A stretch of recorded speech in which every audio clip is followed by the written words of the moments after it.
Mohawk Jewelers, timeless jewelry for generations. Good evening, everyone. Welcome to Fight Against COVID-19. I'm your host, Dr. Shefali Agrawal. Thank you for liking, subscribing, and sharing our show. We're very excited to bring many people who are working behind the scene and making the successful fight against COVID-19. We have talked to people who actually were making masks. We have talked to people who have supported restaurants and actually restaurant owners who got supported. And today we have a daycare who in Boston has been supported by wonderful movement for someone who came on the show, Angela Spence. I have Reed Donahue from Little Red Wagon Play School from Boston. Hi, Reed. Hi, thanks for having me. Thank you for coming on the show.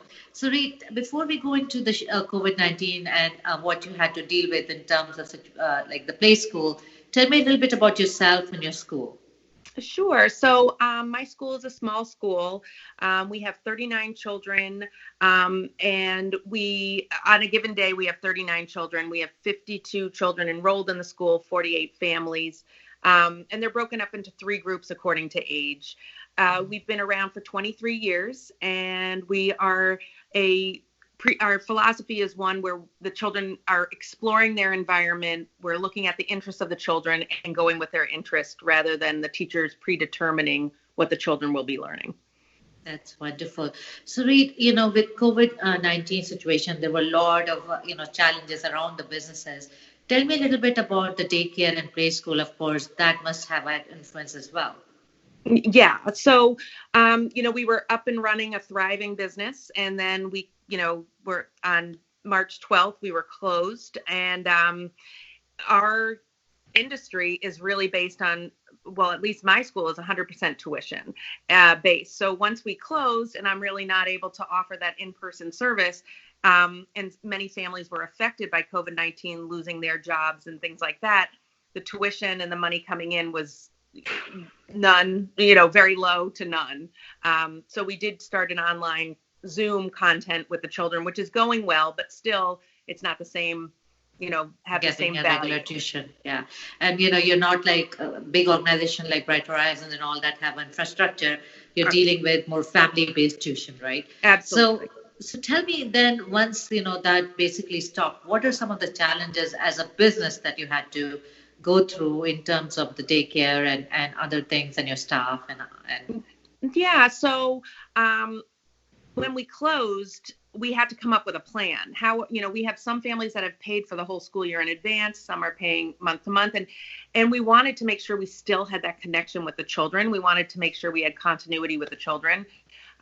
So we wanted to bring some online content. And so I have an amazing staff, and they jumped in, and we've really been, going forward with this, these Zoom virtual classes for young kids. I mean, the kids that we're serving are 2 years, 9 months. Yeah, I have 2 girls too. I know that, young girls. Yeah. So it's an interesting concept. But I did have to furlough my staff, and then I had to apply for the PPP loan, which I was very fortunate to get, hire back on the staff, and we're moving forward to get through the school year, which ends mid-June.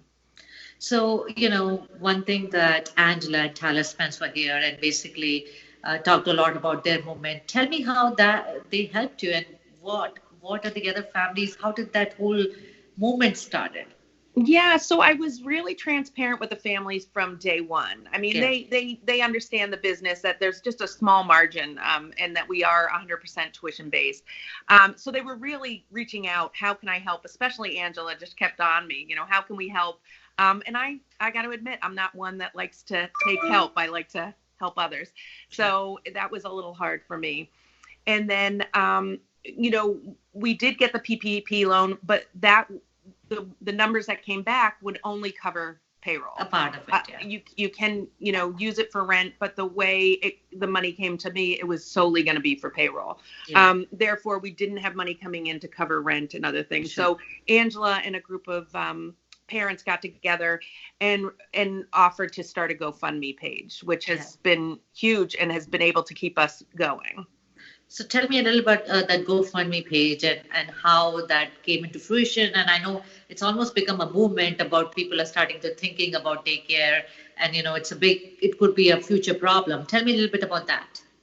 Yeah. So, I mean, I think what's been highlighted in the news so much have been the restaurants, which rightfully so should.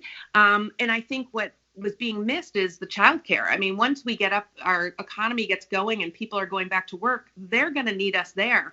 Right. And the statistics are staggering how many of us will not survive this. Yeah. I think the number is 11% will be still here where the rest of us won't be. Yeah. And so that was a huge push for me to accept this kind offer of starting a GoFundMe page, which I was resistant to at first, and then realized I really have no other options. Right. I've been looking into grants and things like that, but this was really, I had to do it. And it's really shown an outpouring of love for our school.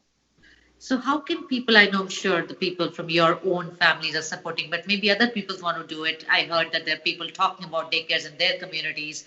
So how can you motivate other people who want to do this for their daycares, and how can they help you? Where can they reach out to you? Yeah. So, I mean, if they want to give specifically to our school, they would go on GoFundMe and look up the Little Red Wagon Play School GoFundMe. Yeah. And then other schools I meet with other daycare owners twice a week on Zoom. This has really brought our community together, which Very is nice. neat. And I have told them about this. And I think it's hard for an owner to do it versus a families to rally around. Yeah. And so, people are starting to present that to their families Yeah. and see kind of how it comes back.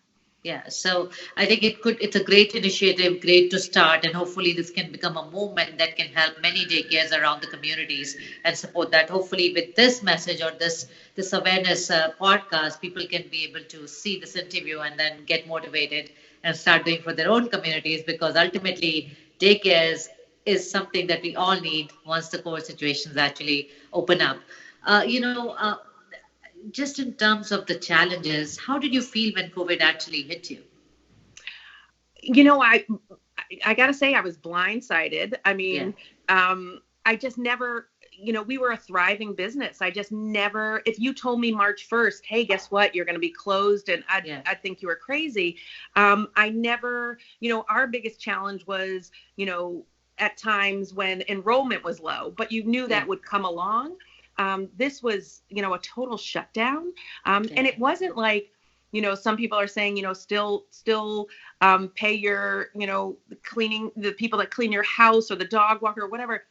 It's more expensive to keep paying your daycare Right. when your children are at home with you and you're still trying to work. So Yeah. it's a different situation. And but yet the daycare, so that we can still be there when we open, still has to pay the rent, still has to pay insurances, all the utilities, all that stuff that, keeps us going. So it was definitely something that blindsided me. I, paused and looked back, like, could I have prepared for this? And what I'm learning from so many other preschool owners, directors, is you can't, Yeah. there's just such a small margin that you just really can't prepare for something like this. No, absolutely agree. And, I think the show that we are trying to do and your interview is basically connecting people. We were able to connect to Angela, and through Angela, how she's helped to steer this thing, come get connected to you. You're the recipient end of this. And then hopefully with your messages, other people and other communities can, get up and help their daycare. So hopefully this can be a great movement to support daycares in the community. Angela, before you go, any message to the viewers? Yeah, you know what? My biggest takeaway from all this has been to really, I mean, a lot of parents were coming to me and saying, well, my neighbor's childcare is doing this, and my, cousin's childcare is doing this, and I think you really can't compare. It's not apples to apples. Everybody's coming from, there's the bigger corporation daycares. There's, all different things. Some people don't pay rent. Some are in a church. Some have lower overhead. Some teachers don't have children at home that, so they can jump on Zoom, or they, every situation is different. So not to compare that way, and to support your childcare if you can and you're able, because that's how they're going to be there when you need them. Absolutely. Thank you so much. Keep doing what you're doing, and hopefully this continues, and hopefully other communities get motivated. If you want to fund Little Red Wagon, you can go fund me and find Little Red Wagon Play School. and support, basically Read Here and then other communities as well. Thank you and happy Mother's Day and take care. Thank you. Thank you so much. Take care. Thank you. Take care. And to my viewers, stay safe. So practice social distancing and happy Mother's Day.